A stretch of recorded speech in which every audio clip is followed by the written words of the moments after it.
financista, el que debía, el que no debía, todo exactamente, todo lo llevaba Gustavo. Pablo no manejaba nada de esos cuentos. Pablo decía cuánto me toca y Gustavo le decía, le toca esto y listo, y acabó.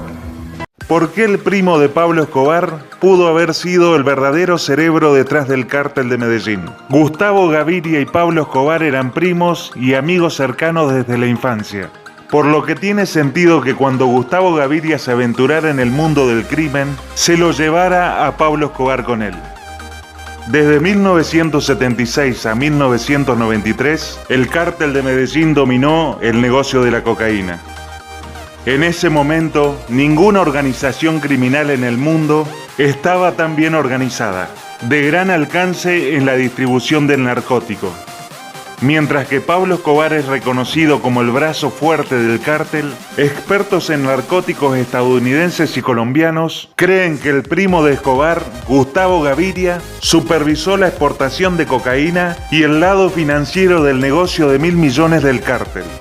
Los ex oficiales de la DEA de Estados Unidos, Javier Pena y Steve Murphy, agregan que Gustavo Gaviria fue el verdadero cerebro del cártel.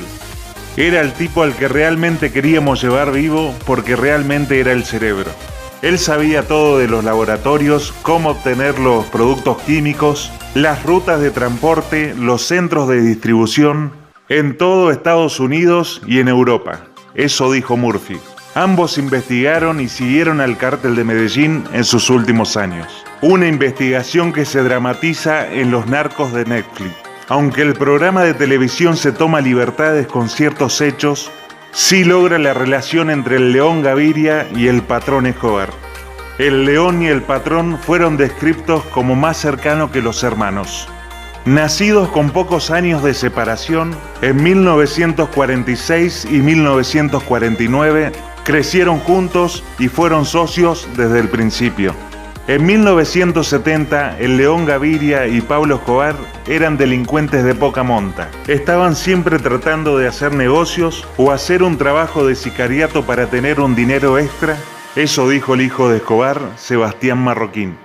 Incluso han puesto negocios legítimos y se convirtieron en actividades delictivas, cuando descubrieron que podían ganar más dinero fácilmente y más rápido. Vendieron lápidas para una compañía, pero descubrieron que era más fácil robar las lápidas de las tumbas y retenerlas para pedir un rescate o lijarlas y revenderlas. Sin embargo, las lucrativas ganancias no fueron suficientemente lucrativas y comenzaron a robar las taquillas de cine en Medellín y luego bancos y automóviles. Pero todo esto palideció en comparación después de que vendieron su primer kilo de cocaína. Esto fue a mediados de la época de 1970, cuando comenzaron como traficantes de poca monta, contrabandeando pasta de coca a Colombia, donde la refinaron. Luego la enviaron a Estados Unidos a través de mulas que traficaban cocaína de contrabando, tragaban condones llenos de polvo blanco. En 1976, el León y el patrón fueron arrestados cuando encontraron 12 libras de cocaína en la rueda de su automóvil, pero fueron liberados poco después.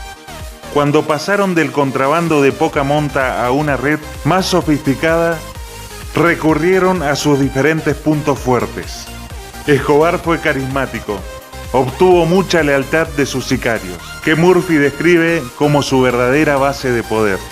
A aquellos que no eran leales, los intimidaron con violencia, métodos que los convertirían en narcos terroristas.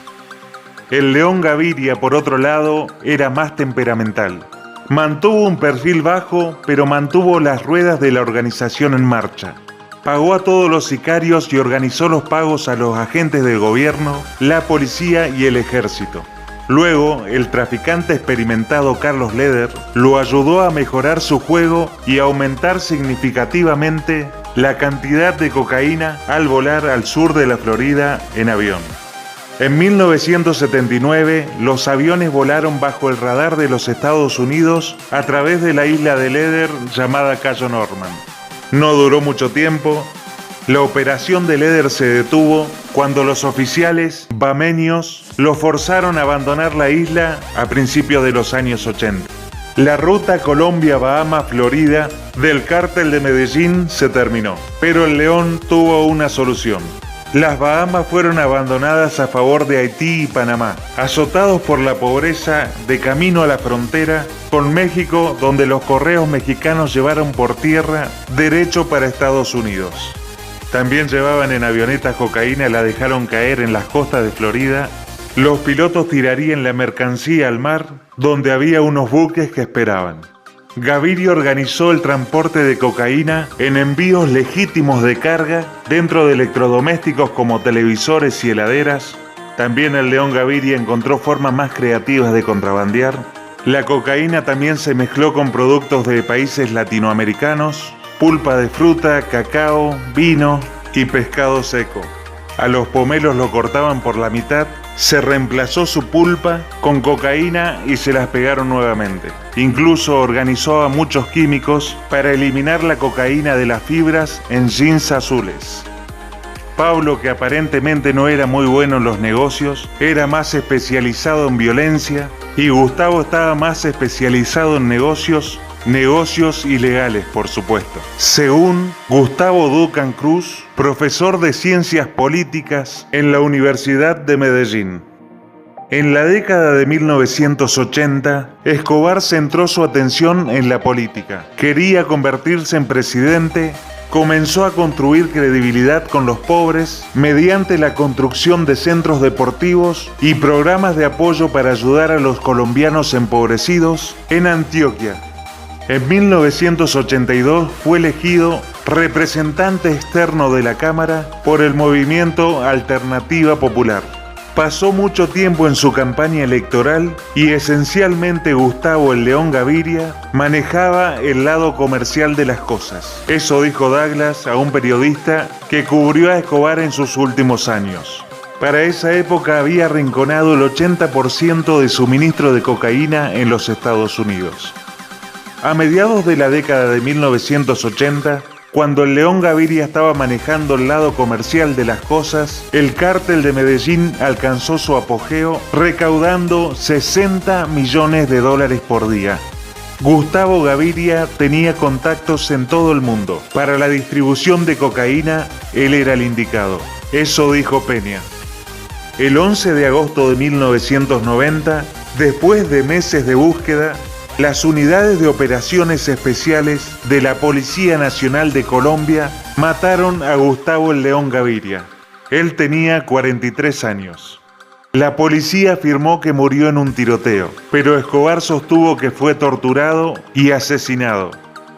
Parece poco probable que el León Gaviria, con tanto conocimiento de las operaciones del cártel, haya sido fusilado directamente, por lo que puede haber algo de verdad en el reclamo de Escobar. La muerte de Gustavo Gaviria puso fin a una tregua con el gobierno colombiano que había sido convocada días antes con la elección de César Gaviria como presidente, el 7 de agosto de 1990. La violencia aumentó cuando Escobar le declaró la guerra al gobierno colombiano. Al final, Escobar terminó huyendo, pasando de escondite en escondite. El deseo de poder de Escobar y el ser presidente fue la ruina para él y para el cártel. El León Gaviria lo veía más como un negocio, cómo ganar dinero, no como una plataforma para una guerra con el Estado colombiano. Con el cerebro detrás de la organización desaparecido, el cártel y Escobar solo durarían otros 3 años. Pero realmente el que sostuvo el cartel de Medellín fue Gustavo Gaviria Rivero, porque en una guerra, si no hay dinero, no hay nada. Por muchos guerreros que haya, se necesita muchísimo dinero. Gustavo Gaviria era un hombre más clasudo, era un hombre que le gustaban las cosas finas, los relojes bien finos, muy elegante, los vinos, sus casas eran de mucho más lujo que el patrón. No era un hombre muy amable con uno, don Gustavo, lo mantenía uno así. No era como el patrón que era familia. Gustavo Gaviria era muchísimo más rico que el patrón, era un hombre supremamente millonario, era un hombre que no tomaba licor, tomaba vinos muy finos, le gustaban los vinos finísimos.